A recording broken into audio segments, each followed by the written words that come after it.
bienvenidos a Adictia Visual. Yo soy Edith y el día de hoy hablaremos, querido público, de un aniversario. Sí, querido público, hemos regresado a los aniversarios.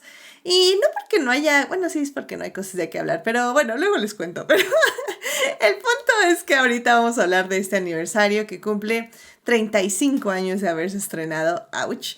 Y estoy hablando de The Silence of the Lambs o El Silencio de los Inocentes. Ya saben aquí, querido público, de hecho dudé mucho en tener este programa porque siento que ya hemos hablado de esta película, pero no, al parecer nunca le hemos dedicado un programa per se. Pero obviamente ya saben de qué hemos estado hablando en este podcast y de qué somos extremadamente fans. Es obviamente de Hannibal, de la serie de Hannibal, que hablamos no de una, no de dos, sino de las 3 temporadas. No, ¿cuántas temporadas son? Son 2 temporadas, pero le dedicamos... Ah, no, sí, son 3 temporadas. ¿Son 3? Sí, porque me estoy así haciendo bolas. Son 3 temporadas. Pero les dedicamos literalmente un mini adictia en el mini adictia 22. Hablamos de Hannibal en el 164. Luego hablamos en el 208 de la segunda temporada. Y de la tercera temporada hablamos en el 277. Así que, digo, puedo decir que en este podcast somos fans de Hannibal. I mean, algo. Pero bueno, de la película no hemos hablado y como les digo, cumple 35 años de haberse estrenado. Así que, para discutir, fangirlear, analizar y llenarnos de feels, está con nosotros Ceci. Ceci, bienvenida de regreso al podcast. Hola, está padrísimo ahora esto. Me siento rara hoy hablando de otra cosa que no sea lo que usualmente estuvimos hablando en las últimas semanas, pero estoy emocionada. 6 semanas hablando de Heated Rivalry, o sea, me parece una cosa excelente. Qué triste que ya terminó, pero fue muy bonito mientras duró, definitivamente. Así que, querido público, vayan a escuchar nuestros mini-adictas analizando episodio a episodio de Heated Rivalry. Pero bueno, también aquí está con nosotros Héctor, ya lo habían escuchado, ¿cómo estás? Bien, pues, un gusto estar aquí de vuelta para hablar de este clásico de clásicos que bien envejece. Qué bárbaro. Sí, la verdad que sí, es un clásico de clásicos y sí, también creo que spoilers, vamos a decir que ha envejecido bastante bien. Pero bueno, querido público, ya saben, de eso vamos a hablar justo en un ratito porque ya saben que si se quieren unir a la conversación estamos en Twitch en vivo los lunes 9:30 de la noche y los miércoles en YouTube y todas las plataformas descargables. Muchas gracias a nuestra mecena Marce por patrocinar este bonito programa en Patreon. Si quieren ser adictia como ella, vayan a Patreon a suscribirse. Y bueno, querido público, pues sin más, primero, ya saben, vamos a salvar lo que amamos.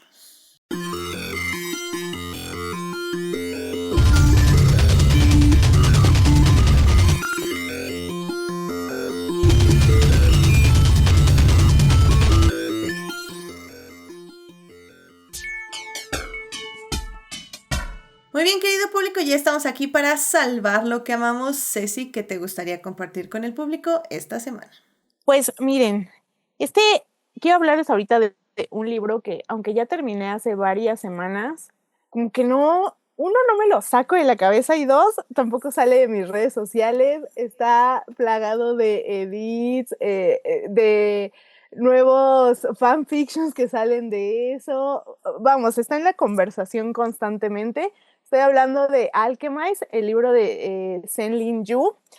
Quiero hablar de esto porque justamente, bueno, ahorita en este mes de marzo, pasando el 8 de marzo y todo lo que se habla y el espacio que se aprovecha en este mes para hablar del trabajo de las mujeres, no nada más en lo social, sino también en el arte, quiero traer a la conversación justamente este libro porque rápidamente es un dark fantasy que, pues, su dato más curioso es que nace siendo un fanfiction del universo de Harry Potter, específicamente de los personajes de Hermione Granger y de Draco Malfoy. Y pues quiero hablar de esto porque, uno, me parece importante recalcar y validar el trabajo de pues miles de escritoras incógnito que están dentro de los foros de fanfiction, porque muchas veces se les hace menos precisamente por utilizar un producto que ya existe para crear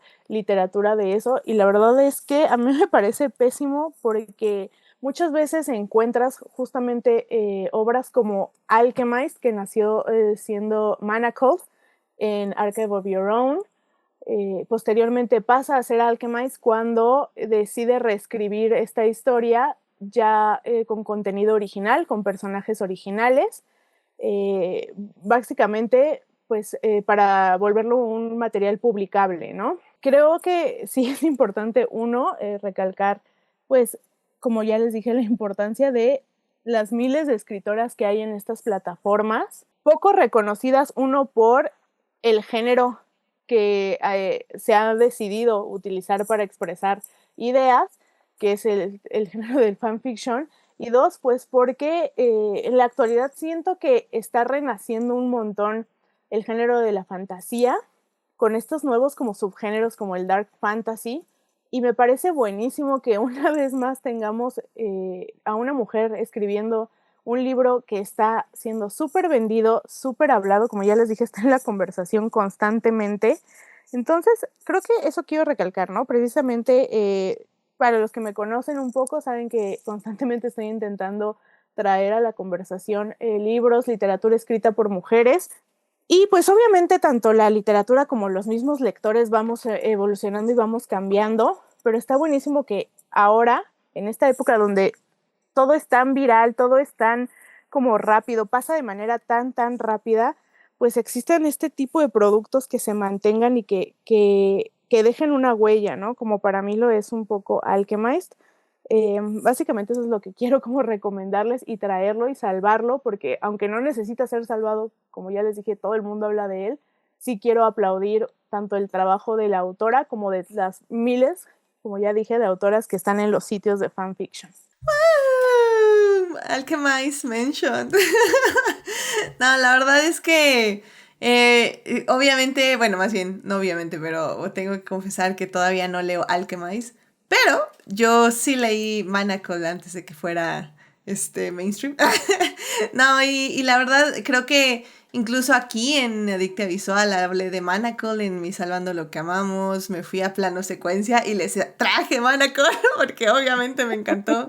Y la verdad es que no he tenido como el espacio emocional para leer Alchemist, que definitivamente creo que es algo que hablábamos tú y yo en otro lado, que no se le he referido y yo me he referido al libro como Dark Romance, pero que tú mencionabas que realmente no es un Dark Romance y al final yo estuve muy de acuerdo contigo, porque sí, es más como un Dark Fantasy y definitivamente es una lectura que sí es muy emocional y te pega de forma muy fuerte emocionalmente, pero que al final del día, como dices, o sea, vale la pena apoyar, vale la pena, sobre todo creo que ahora que ya hay mucho salto de las autoras de A3 a publicaciones justamente más profesionales, comillas, comillas, legales, comillas, comillas, creo que vale mucho la pena apoyarlas y al final del día, pues si eso es lo que la gente está leyendo y bueno, sobre todo las mujeres están leyendo, pues sí, vale mucho la pena apoyar, darles plataformas y obviamente hacer que se haga y se muestre y se hable sin ninguna pena de todos estos tipos de literatura, porque al final del día da conversación y básicamente da una forma de entender el arte que no es tan común o tan normativo, por decirlo de alguna forma. Y es que, recuerdan, querido público, en el episodio 220, hace un año, hablamos de Dark Romance aquí en este podcast. Y la verdad es que creo que es algo que, como decíamos en ese momento, son tipos de literatura que nos ayudan a explorar ciertos pensamientos, ciertas emociones que de otra forma no podríamos hacerlo. Y creo que el Dark Fantasy obviamente también pertenece a ese rubro. Así que me parece increíble, Ceci, que nos hayas traído esto. No, sí, yo intentando meterlo en la conversación como sea posible. Muy bien. Algún día hablaremos de Manacle. Digo, la película ya está no sé si en producción, pero al menos preproducción, vamos a decirlo de alguna Creo que forma. está en preproducción. Preproducción, efectivamente. Entonces, algún día hablaremos de Manacle, hablaremos de Alchemize y probablemente de la película, ¿por qué no? A ver qué tan hit and miss es el asunto. Pero bueno, pues muchísimas gracias, Ceci, por traer esto con el público. Héctor, ¿qué te gustaría compartir con el público esta semana? Sí, nada más antes creo que hasta en Crónicas mostraste tu hardcover, ¿no? De Alchemize.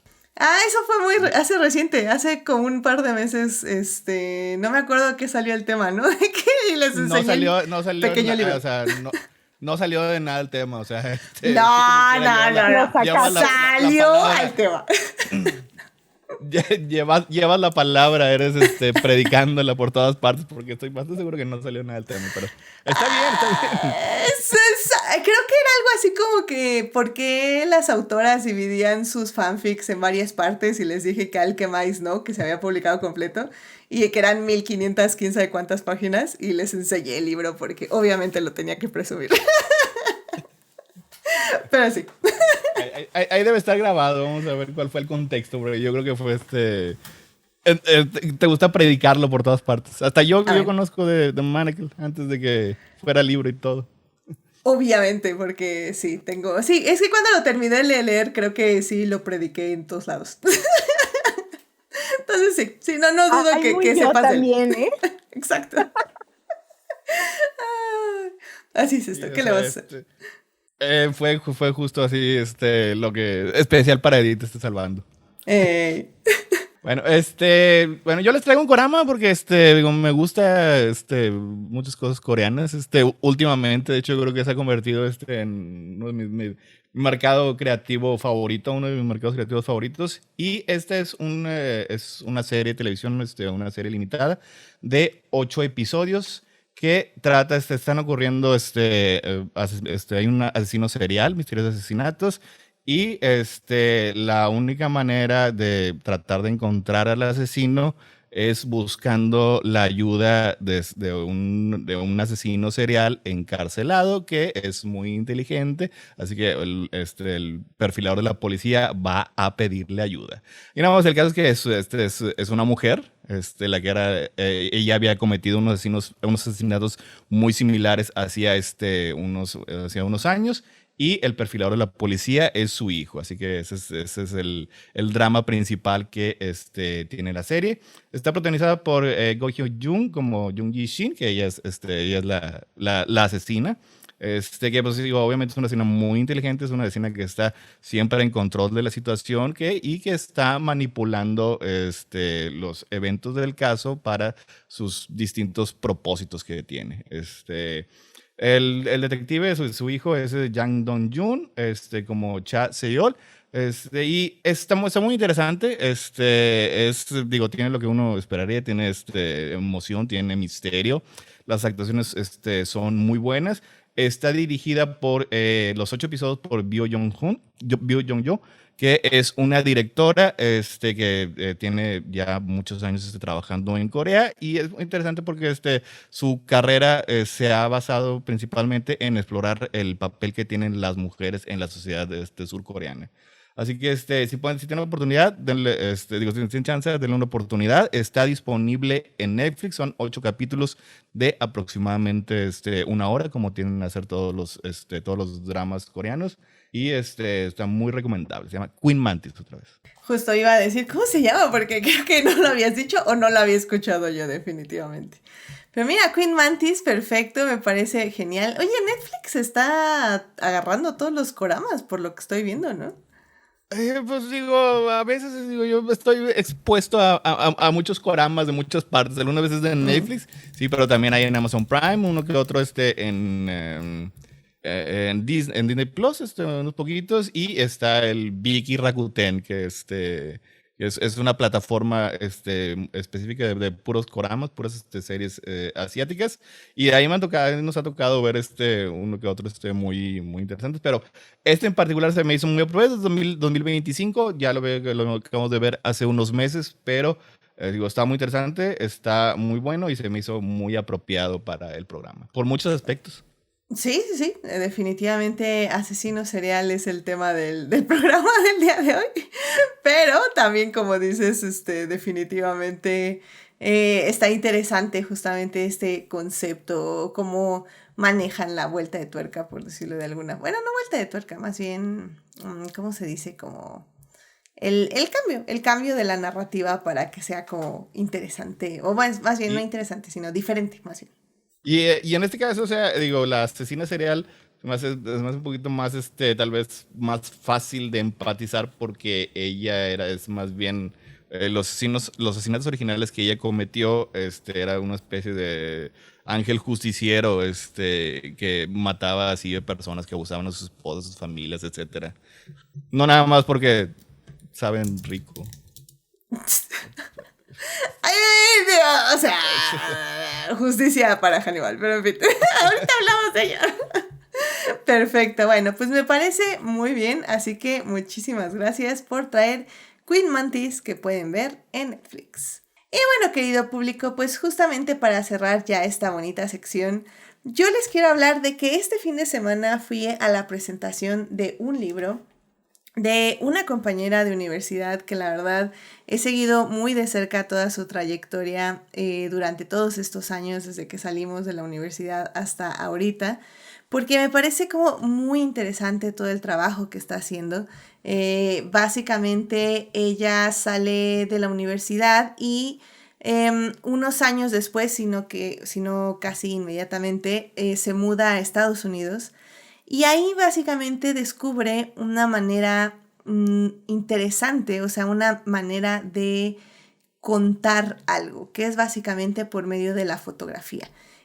Lo que hace es básicamente empezar a tomar fotos y recopilar fotos de su infancia, porque ella dice que siempre estuvo cerca de cámaras y sus papás siempre las tenían como alrededor, por lo que fue poco a poco recopilando y haciendo nuevas fotografías, retratando su adaptación en Estados Unidos, que al final del día ella dice que pensó que no iba a ser tan complejo porque al final del día, como sabemos, México y Estados Unidos estamos de alguna forma ligados, por decirlo de alguna forma.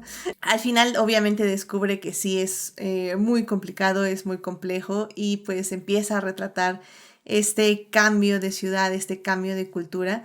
Y pues poco a poco junta durante 10 años estas fotografías para ahora publicar el libro The Small Death. Ella se llama Marta Naranjo Sandoval. Y como digo, este libro es básicamente una recopilación de fotografías que están como hechas en lo que se le llaman contact sheets, que son las hojas donde se revelan los rollos juntos para que las puedas ver. Esa es como un poco la temática o la estética del libro, por decirlo de alguna forma. Y al final del día ella contaba justamente en la presentación de su libro que es el libro en sí, sí, es una forma de autorretrato, pero también maneja una narrativa, porque ella, bueno, la razón por la que la conocí en la universidad es porque también estudió cine y obviamente tiene muy en contacto la idea de los guiones, la idea del documental. Entonces, su libro también seguía un poco por eso. Cada capítulo cuenta una historia y el libro en general cuenta una historia. En una entrevista, Marta, decía que dice que le gusta mucho, que se basó un poco en cómo Agnès Varda, la directora, básicamente conecta la ficción con la realidad. Y creo que definitivamente eso es justamente lo que vemos en su trabajo. Ella también dice en esa entrevista que le gusta mucho cómo Agnès Varda es chistosa, pero también puede ser muy oscura y también puede ser muy profunda en sus documentales, que justamente pueden ser autorretratos o incluso como reflexiones personales y que Marta un poco canaliza eso también en su fotografía. La verdad es que yo lo compré, obviamente lo tengo autografiado y me da mucho gusto por Marta, me da mucho gusto haberla conocido por varios años y haber trabajado con ella, pero me da mucho más gusto ver cómo ha sido su camino para realizar pues este arte y que al final del día disfrutar también de este arte. La pueden seguir en Instagram, ahí está posteando parte de su trabajo y también parte del libro que ahorita está publicando. Eso se los voy a dejar por ahí ya saben, en Twitter o en Facebook y así, para que puedan ir a sus redes sociales. Y bueno, también pueden ir, si quieren, a su sitio web, donde básicamente ahí les dice, pueden leer varias entrevistas sobre su libro y un poco sobre su arte.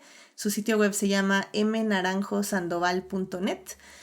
Y pues nada, o sea, la verdad es que siempre es muy bonito ver mujeres haciendo arte, pero sobre todo haciendo autorretratos que desafían lo convencional, porque obviamente, bueno, más bien obviamente, pero este libro Small Death es un autorretrato que también es muy íntimo, porque retrata su vida en pareja con su esposo, retrata a sus padres, retrata un poco también a su familia, a sus hermanos, y un poco su forma de vida, y pues básicamente nos deja entrar en nos deja verla ser vulnerable y ser vulnerable a toda su familia también, sobre todo a su esposo, y creo que al final del día eso siempre es muy bello, ver la vulnerabilidad en otras personas, ver cómo ven el mundo, pero sobre todo ver cómo definitivamente sentimos y percibimos el mundo. Creo que hay algo muy bello en esa intimidad.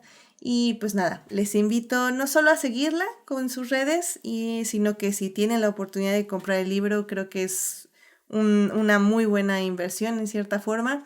Está a la venta en ciertas librerías. Aquí en la Ciudad de México está en la librería La Americana, que está por ahí en la Condesa. Entonces, si quieren ir a echarle un ojo, pues ahí pueden ir a visitar la librería e ir a ver el libro. Y pues nada, o sea, les recomiendo muchísimo que vayan a ver el trabajo de Marta Naranjo Sandoval y obviamente que vayan a ver su libro Small Death. Así que bueno, querido público, pues con eso creo que ya podemos ir a hablar del tema que nos atañe el día de hoy.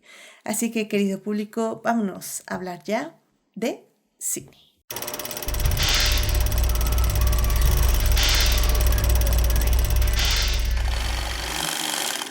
Muy bien, querido público, ya estamos aquí para hablar de cine y en esta ocasión vamos a hablar del 35 aniversario de Silence of the Lambs.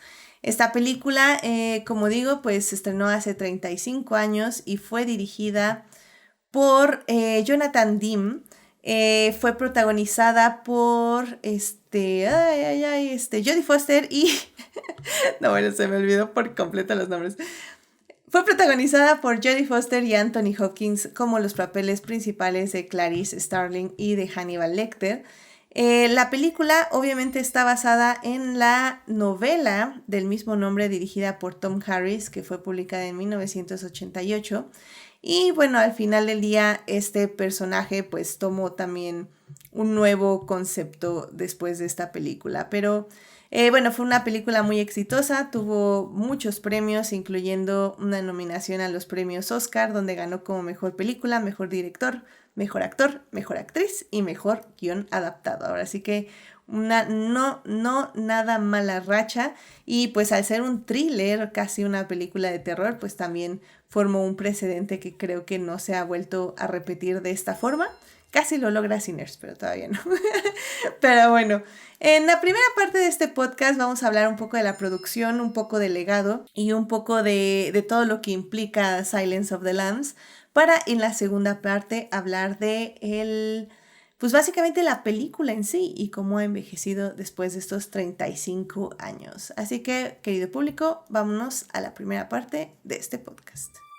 No doubt about it. Last time I seen my brother. Last time I seen the sun. Early in this morning. Just for a few hours. It was free. Muy bien, querido público, ya estamos aquí en la primera parte de este podcast donde vamos a hablar de The Silence of the Lambs, o como se llamó aquí en México, El silencio de los inocentes.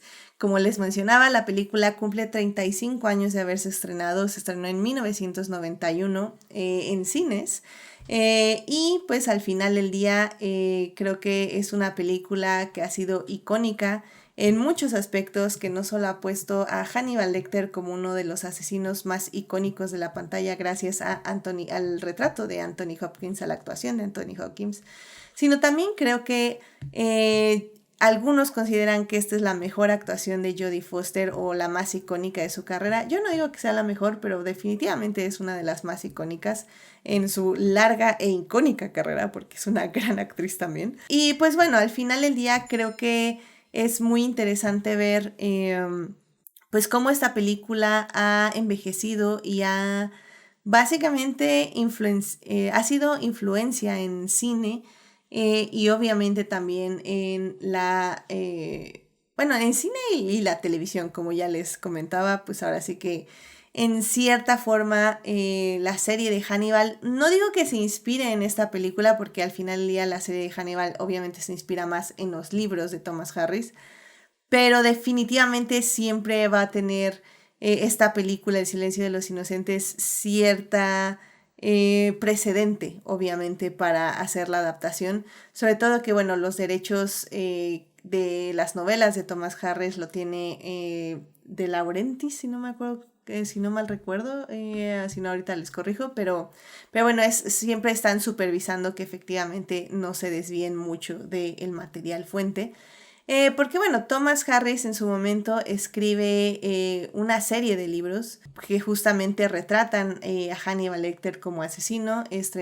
Publicó El Dragón Rojo, de Red Dragon, Red Dragon, en 1981, luego siguió con El Silencio de los Inocentes en 1988, Hannibal en 1999 y luego se publicó Hannibal, El Origen del Mar o Hannibal Rising en el 2006, que es una precuela del Dragón Rojo. Y pues de todos estos libros se han hecho diversas adaptaciones en el cine y en las series, pero justamente la primera más icónica fue esta, The Silence of the Lambs, que como digo se basa en el segundo libro de Thomas Harris del mismo nombre. Y pues se publica, más bien esta película se hace 3 años después de la publicación del libro, lo cual me parece como muy interesante. Y pues al final del día sí es icónica, como digo, al final del día sí ganó premios Oscar y eso creo que siempre te da un reconocimiento internacional. Fue nominada a los BAFTA, a los Globos de Oro, a los premios Saturn, etc, etc, etc. Y pues definitivamente marcó un precedente para el cine de asesinos seriales. Pero pues así, no sé si nos quieras compartir algún dato, alguna opinión sobre la influencia de esta película, cómo llegaste tú a ella, porque al final del día esta peli obviamente cuando se estrena, yo obviamente no la vi en cines, tenía como 2 años o 3.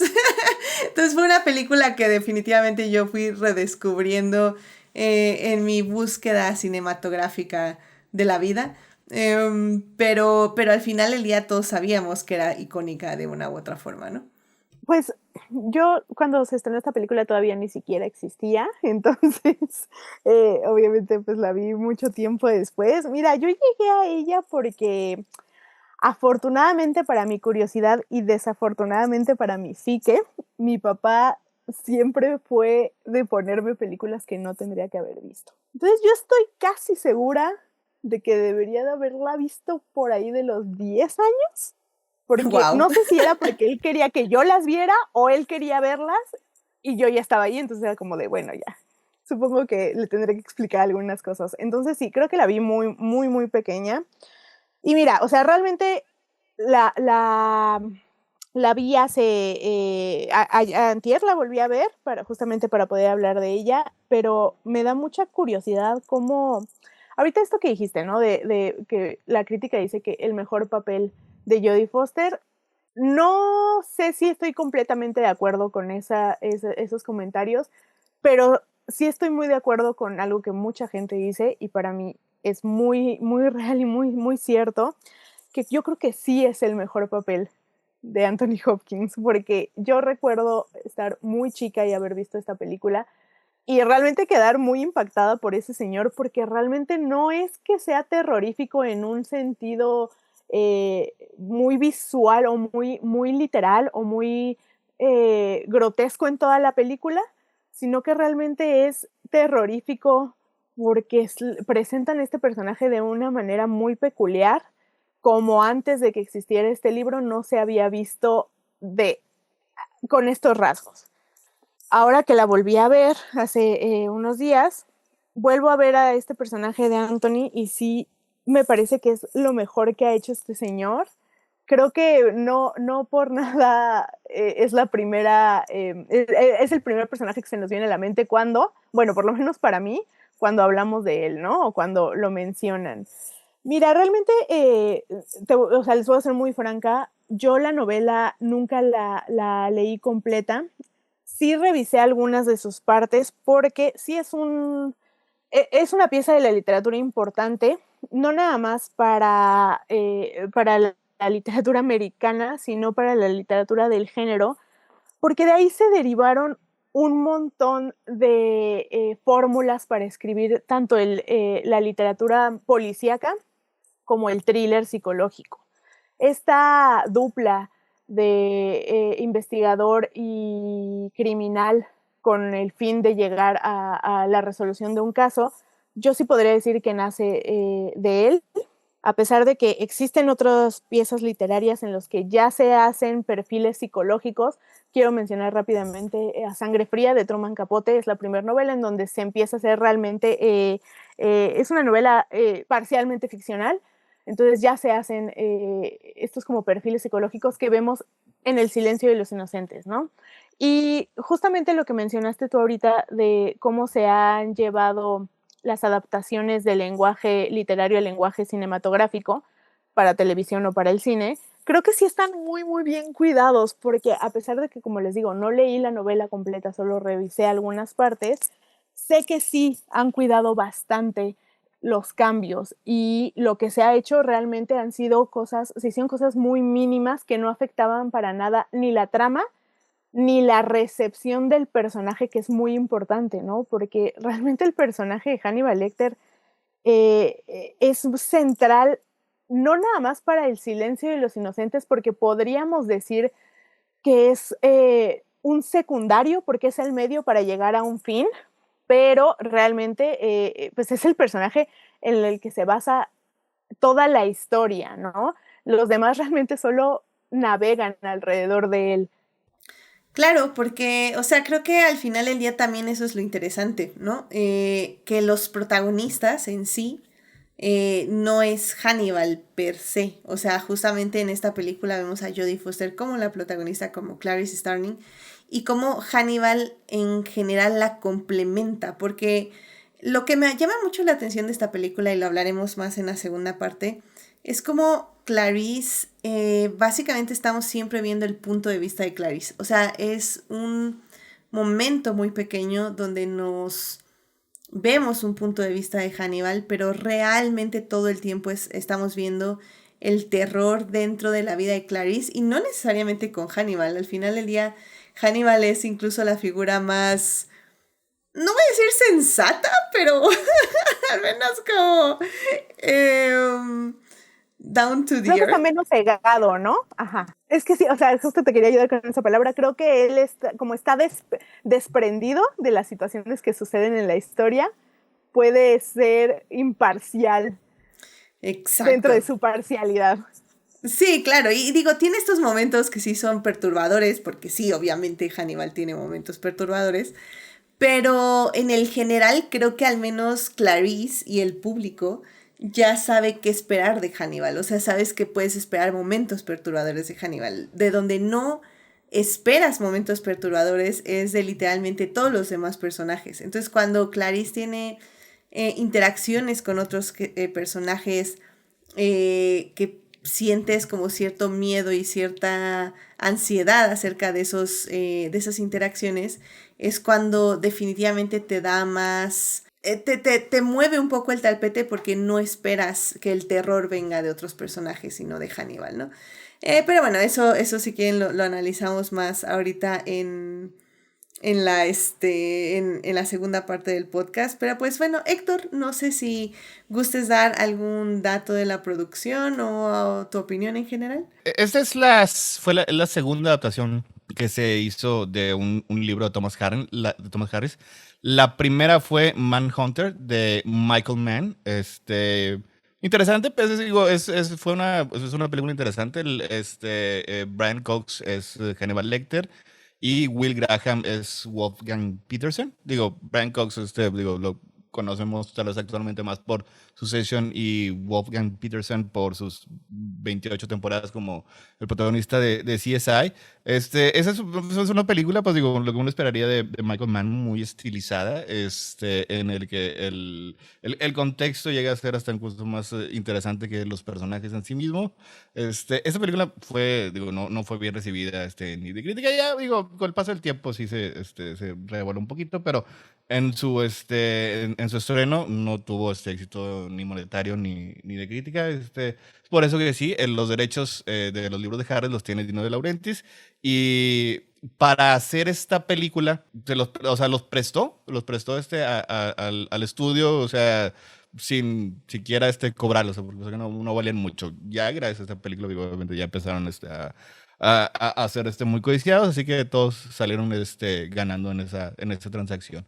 Cuando tienen los derechos, pues digo, obviamente, pues digo, estaban buscando a las personas adecuadas para llevar a la pantalla. Digo, se manejó también el posible trabajo de Steven Spielberg, güey, pero digo, como que no checaba con lo que era tal vez su filmografía en ese entonces. Digo, ahorita tal vez sí, pero digo, hace 35 años, digo, pues tenía un tipo muy particular de película, hasta que contrataron a Jonathan Demme, que la verdad fue una excelente elección. Para los papeles principales, pues sí, obviamente Jodie Foster fue la que quería el papel desde un inicio, digo, pero pues, digo, otras actrices también lo querían, también Michelle Pfeiffer creo que también se le había ofrecido, pero como que sí batallaban para encontrar actores para esa película, porque en sí pensaban que la temática en sí era bastante oscura. Gene Hackman por un tiempo él quería hacer la película, hasta que igual porque ya no quería hacer papeles en películas tan violentas, que decidió dejarlo ir. Sean Connery, que la verdad tiene un par de personajes muy icónicos en su carrera, pero es increíble la cantidad de papeles que ha rechazado en su carrera, porque parece que le ofrecieron todos y el señor siempre decía que no. Hasta que encontraron a Anthony Hopkins, que decía que esta era básicamente su último intento de ser famoso en Hollywood. O sea que si ya esta película no pegaba, se iba a dedicar enteramente a hacer teatro en la tal Gran Bretaña. Y digo, como ahorita estamos diciendo, pues funcionó. El casting fue increíble. Estamos hablando ahorita acerca de si son los papeles más reconocidos. No sé si sea, digo, yo tampoco sé si sea el mejor papel que ha hecho Jodie Foster en su carrera, porque pues, como dijeron, tiene una gran trayectoria. Pero sí, yo creo que definitivamente es un más icónico. O sea, porque Clarice Starling marcó toda una época, marcó todo un tipo de personaje. O sea, de ahí salió Dana Scully para los X-Files y todo ese tipo de personaje que muestran a ser una mujer ultra competente, pues viene precisamente del papel que desempeñó Jodie Foster en esta película. Y de Anthony Hopkins, sí, pues ni hablar. O sea, digo, siempre vas a encontrar en cualquier lista de cualquier publicación, de cualquier sitio web, los más grandes villanos del cine. Y en el tope te vas a encontrar siempre a Norman Bates, te vas a encontrar a Darth Vader, y en muchos de ellos, en primer lugar, te vas a encontrar a Hannibal Lecter. Ahorita hablamos de cómo construyó el personaje, cómo se le dio esa increíble iconicidad que permanece hasta ahorita, porque muchas de estas cosas son precisamente provienen del aspecto visual que Demme le dio a la película. Como adaptación es muy buena. Sí, yo también yo sí he leído el material original, o sea, si he leído Silencio de los Inocentes, es una gran adaptación. O sea, se me hace, como dijo ahorita Ceci, sí, mantiene una gran fidelidad, en los puntos, en los personajes, incluso en ciertos aspectos de la película, que los traslada fielmente. Aunque sí, yo creo que es un caso en el que la película sí supera el libro. O sea, el libro es muy interesante, es muy entretenido. Sí, te vas una página tras otra, y te lo acabas, muy rápidamente. Pero yo creo que, o sea, que si analizamos lo que es el impacto que ha tenido lo que es el libro contra la película, es indiscutible. O sea, El Silencio y los Inocentes es su ADN, sus descendientes. Yo creo que se pueden ver en una multitud de historias, incluso en una multitud de géneros, no nada más, como dijo ahorita Ceci, sí, obviamente todo todo lo que tiene que ver con asesinos seriales proviene del libro, o sea, pero muchas otras cosas más, provienen de cómo esta película decidió, adaptar esa historia. Como dijo ahorita también Edith, ganó, 5 Óscares, que es como que le dicen los gran 5, o sea, porque fue fue director, película, actor, actriz y guión, ya sea adaptado u original, que en este caso adaptado. Solo 3 películas los han conseguido. O sea, It Happened One Night es de, si mal no recuerdo, Capra. El clásico One Flew Over the Cuckoo's Nest de Milos Forman. Y esta, o sea, es porque esta película, o sea, sí tiene todo, aunque la aparición que tiene Anthony Hopkins en la película se limita a aproximadamente 15 minutos. Su presencia se siente en absolutamente toda la cinta. O sea, y volverla ahorita a ver, después de tantísimos años, digo, yo creo que tenía, no sé, 20 años, sin verla, fue la verdad una gran experiencia.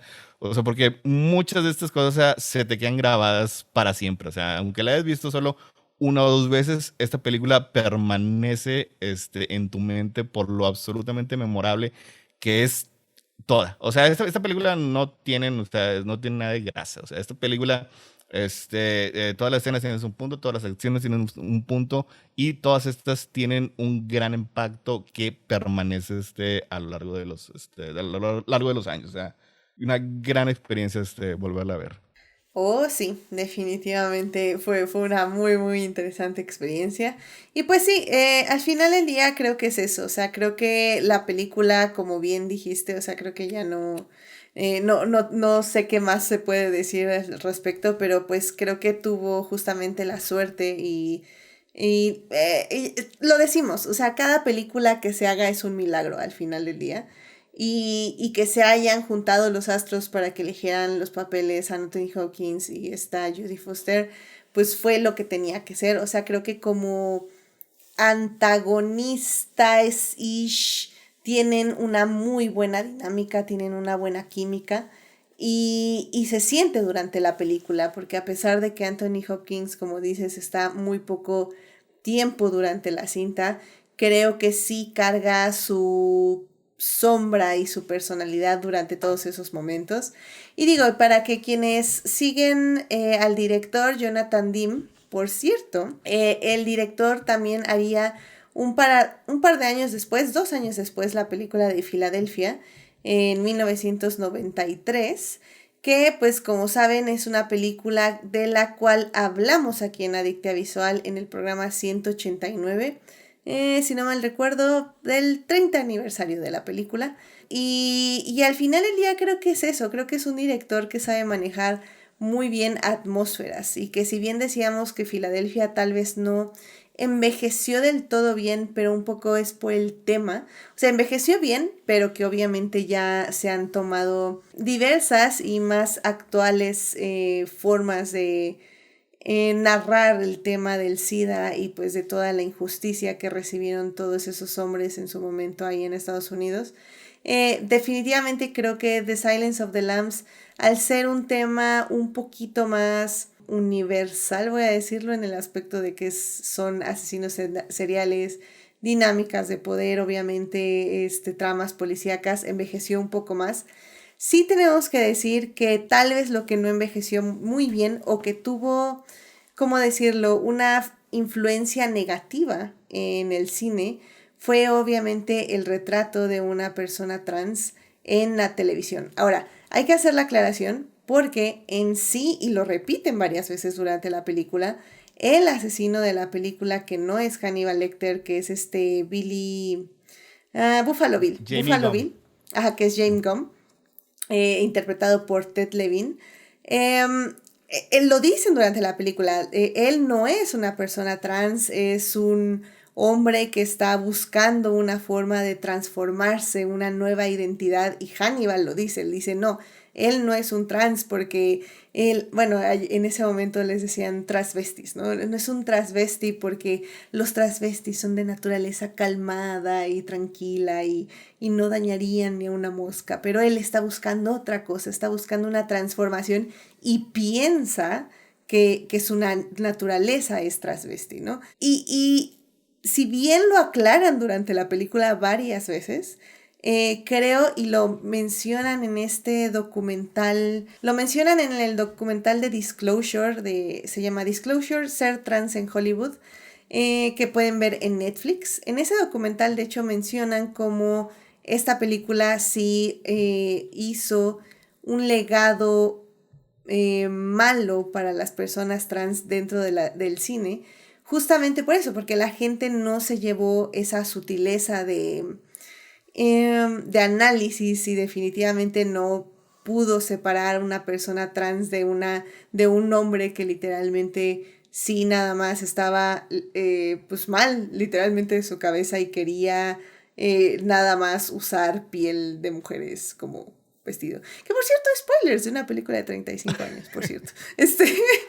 Pero bueno, el punto es que sí creo que eso fue, o podemos decir que ese fue su único legado negativo de la película, definitivamente, pero creo que ahí no es culpa de la película en sí, porque la película menciona varias veces que no es una persona trans, sino es más bien culpa de la, ¿cómo decimos? Media literacy, que siempre se me olvida cuál es la traducción en español, que nos la dijo Carol en algún episodio de Hit It Rivalry, pero ahorita Yo no. nada más le digo así siempre, ¿eh? Alfabetismo literario.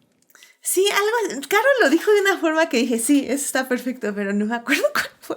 Pero bueno, vamos a decir eso, analfabetismo literario, que la gente no sabe interpretar material fílmico en este caso.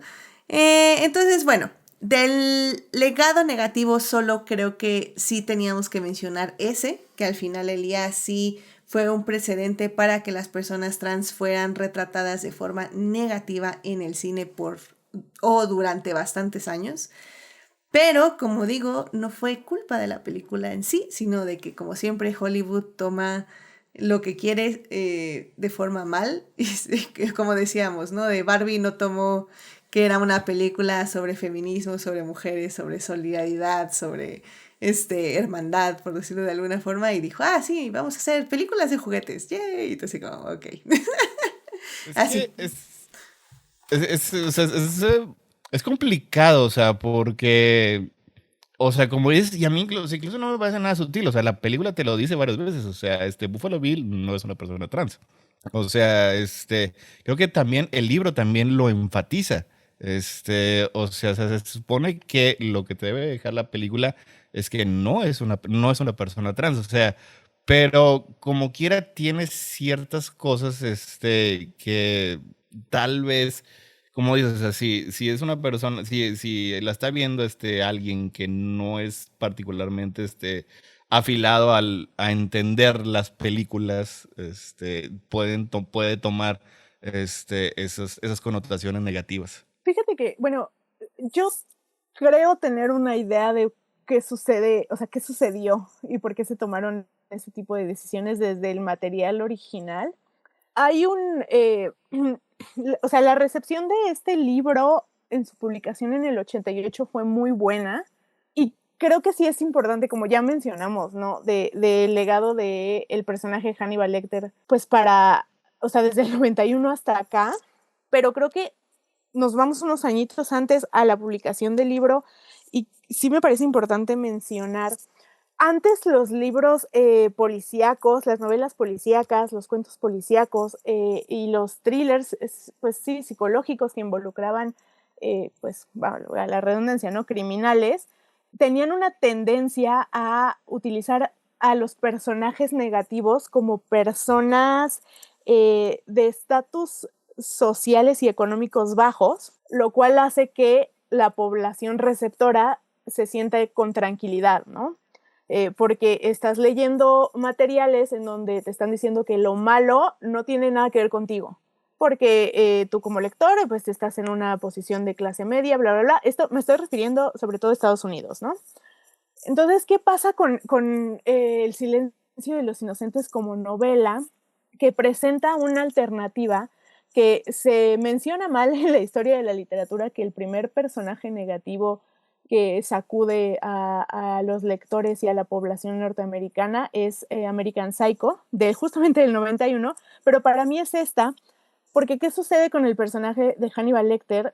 Es un, como dice ahorita Edith, ¿no? Spoilers, pues de spoilers no es, pero bueno, es un asesino, que sí es un asesino serial, es un caníbal, pero es una persona absurdamente preparada, es un profesionista.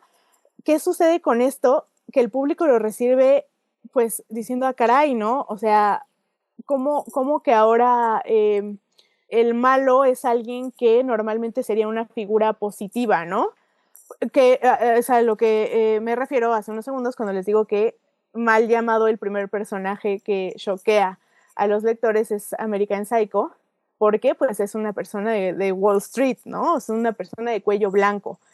Entonces yo creo que un poco al momento de poner el libro del silencio de los inocentes en una balanza, tienes el personaje de Hannibal Lecter, que como ya mencionamos, sí es un asesino, pero no es el asesino en el que se está centrando el caso que se está investigando, ¿no? Tienes a este otro Buffalo Bill, y a mí me parece una decisión muy consciente que el asesino al que estamos todos intentando atrapar, incluso Hannibal Lecter por sus propias razones, porque estaba tremendamente aburrido de estar encerrado, sí a mí me parece, pues como les digo, una razón muy consciente ponerle algo, y lo voy a decir entre muchas comillas, negativo. En este caso, pues una orientación sexual, vamos a decirlo, no entendida, porque ni siquiera él la entiende muy bien.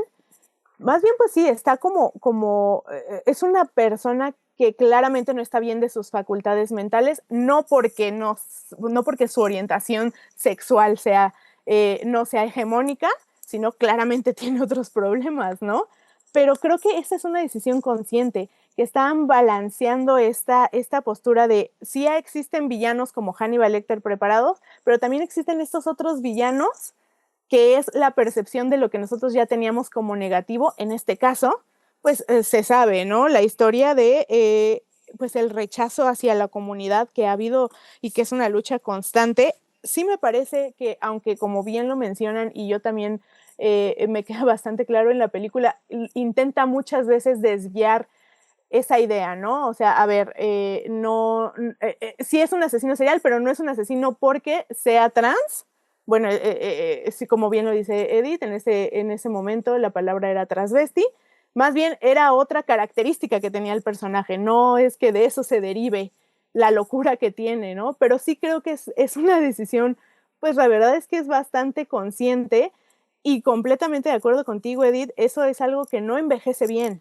No, podemos ver la película ahorita mismo y quiero yo creer que cualquier persona de nuestro tiempo va a decir, ah, caray, ¿no? O sea, ¿cómo que por eso esta persona es el villano? Pero sí, o sea, más bien creo que hay una postura sociológica que dice Bourdieu. En este caso yo la aplico sobre todo en cultura y en literatura. Está muy difícil juzgar la historia desde nuestro punto, desde donde estamos nosotros parados en lo moral, ¿no? Más bien creo que El silencio de los inocentes es víctima de su propio tiempo y de los ideales de ese entonces. Fíjate, creo que en la película la distinción que hacen es lo que llaman transexual, que es un término que ahorita está en desuso, pero creo que sí mencionan que es transvesti, que también es otro término que ahorita está en desuso. Pero la manera en la que lo maneja, incluso yo lo vería hasta un poquito, digo, progresiva para lo que era su época, porque ahorita podríamos sí, y criticar la terminología, criticar ciertos aspectos de la historia, pero la intención detrás de el que lo adaptó y detrás de Demi y de los demás involucrados es hacer precisamente la decisión de la que ahorita estamos hablando. O sea, no son estas características las que lo hacen un asesino, sino que es que de hecho también así lo mencionan, o así se ha mencionado sobre el mismo personaje de Aníbal Lecter, o sea, pero es que digo, o sea, cómo alguien puede ser cómo alguien así puede ser un asesino. Sí, pues es una gran persona, solo que es un monstruo. O sea, como que se trata de buscar así como que esa dualidad en los personajes de la historia. Claro, como, ¿cómo se le llama? Reflejos espejo, como espejos, por decirlo de alguna forma. Sí, algo Ajá, o así. sea, que son dos personajes como Sí. opuestos, ¿no? Ujú, sí, sí, sí. Sí, no, y tiene mucho sentido. O sea, al final del día creo que esa es como la finalidad también de los otros encarcelados ahí con Hannibal. O sea, como que primero ves como gente que realmente tiene problemas psicológicos, básicamente, porque, o sea, estamos en un manicomio, lo que se conocía en esos 90s como manicomio, ¿no? No son lugares donde estás tratando a las personas, literalmente las Asilo encierras y las psiquiátrico. olvidas ahí. Ajá, asilo psiquiátrico, exactamente. Vámonos con el término de Batman. Y es el contraste de estas personas y luego llegas a Hannibal, ¿no? Que tiene una celda diferente, es la celda de vidrio con que te dicen que aunque literalmente no puedes meter nada más que un dedito, que ni siquiera te acerques al vidrio, tiene cosas para dibujar, o sea, definitivamente creo que así es como inicias la introducción a Hannibal, donde ves pura gente que realmente tiene problemas psicológicos muy fuertes y que sí tal vez sean criminales, pero pues se ve que no están bien de su cerebro, y luego llegas a Hannibal que te marca toda esta presencia que se ve casi hasta caballerosa, por decirlo de alguna forma, para que tenga pequeños momentos como perturbadores que se cuelan en esa fachada, por decirlo de alguna forma. Es una presentación impresionante. O sea, en el libro sí describen que la celda de Lecter era distinta, pero tenía barrotes y tenía una malla como de nylon, así para dividirlos, para que no se acercara así como que a los barrotes. Y Demi no quería hacer, primero no estaba la idea de que hubiera barrotes, y más con una malla. O sea, lo que quería era ver, o sea, ver la presencia de Aníbal Lecter y que estuviera ahí parado, o sea, y cómo se muestra, como dice ahorita, con el contraste de todos los demás individuos que se encuentran ahí, bueno, encarcelados. O sea, pero luego pues ya pasamos a la celda de Lecter, que es completamente distinta, y él está, a diferencia de los demás, o sea, los demás, digo, o sea, no tienen ni siquiera el control de sus propias mentes. Y vemos a Lecter y es completamente lo opuesto. O sea, sí es un caníbal, pero desde el momento en que aparece por primera vez está en completo control de la situación. Es Clarice la que está en una desventaja en esa situación. Correcto, pero miren, antes de ya seguir hablando de la película, ya para cerrar esta sección, pues básicamente creo que ya la podemos cerrar, de hecho, al menos de que alguien más tenga algún dato que dar, digo, se puede dar en la siguiente sección, no hay ningún problema, pero siento que ya abarcamos como todo lo general de la producción, ¿o alguien más quiere dar algo extra? Nada más si no me gustan las secuelas. Ay, mira, yo la verdad que tengo muchas ganas de ver de nuevo todas las secuelas. Recuerdo la escena, Edward Norton como Will Graham me gustó mucho en su momento. Lo recuerdo al menos como 2-3 escenas que me gustan mucho y me acuerdo de esas escenas. Esta Clarice Starling como interpretada por Demi Moore, también tengo como... De las peores traiciones, Julianne Moore, de las peores traiciones del cine, ¿eh? ¿Por qué traición? No. Porque yo sí recuerdo, o sea, contrario a lo que hemos dicho al principio, creo que yo he visto El silencio de los inocentes por lo menos más de 8 veces. Las secuelas solamente las vi la primera vez y se acabó, nunca más regresé a ellas. Pero sí recuerdo haber visto Hannibal y decir, un momento, esa no es la misma. O sea, O sea, fue Yo tu no primer sé- recast y dijiste, no, gracias. Ya me había pasado con Belinda antes, pero mira, se sintió igual. Oye, es que Belinda fue un Roman Empire, fue un antes y después de la vida de Exacto, una no, pero- adolescente / niña.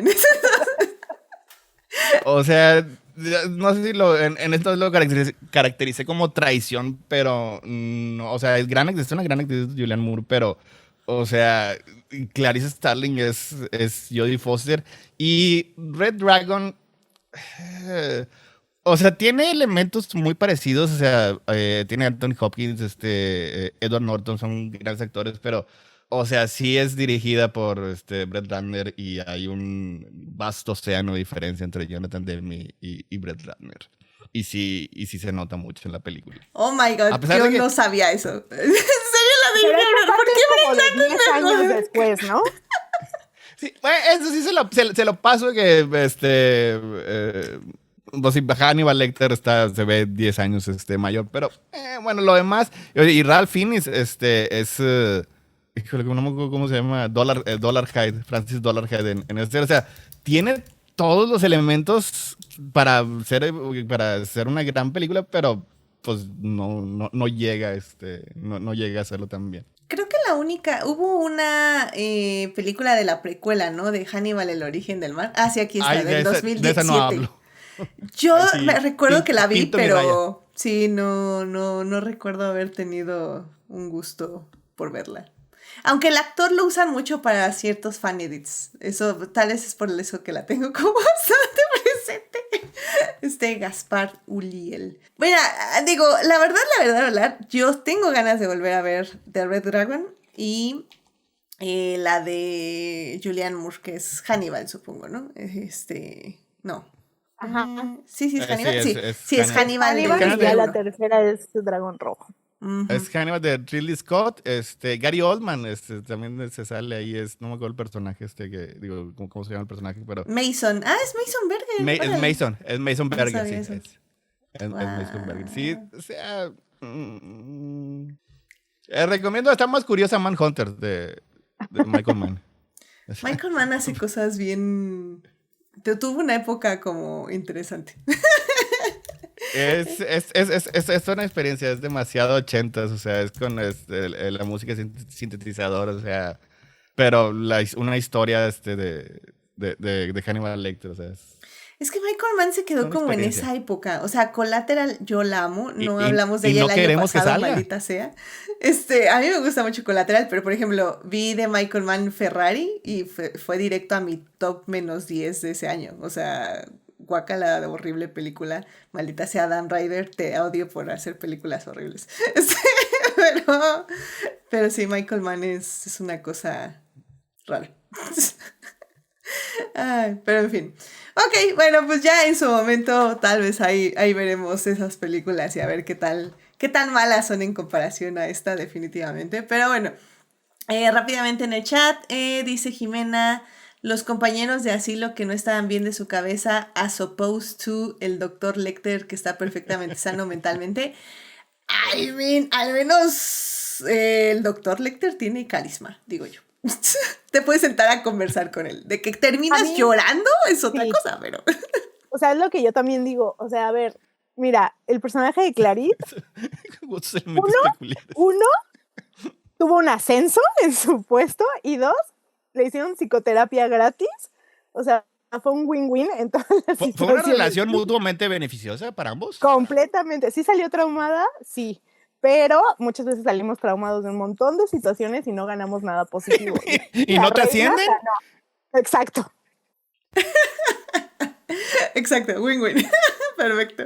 Y sí, Jimena, Perdónenme, pero a mí, o sea, a mí sí me parece, perdóname, Edith, No. adorabilísimo. O sea, sé que no debería, pero hijo, o sea, ese primer vistazo de Hannibal Lecter en su celda, todo peinado, todo recto, con los bracitos al lado, o sea, estaba como alumno en primaria en ceremonia de honores a la bandera completamente recto, me parece adorable, o sea, sé que está mal porque obviamente está súper psycho de su parte, pero me fascina esa escena, o sea, me parece como que si tú le quitas a la película en ese momento, de todos modos ya sabes quién era ese personaje, no necesitas ver lo que sí.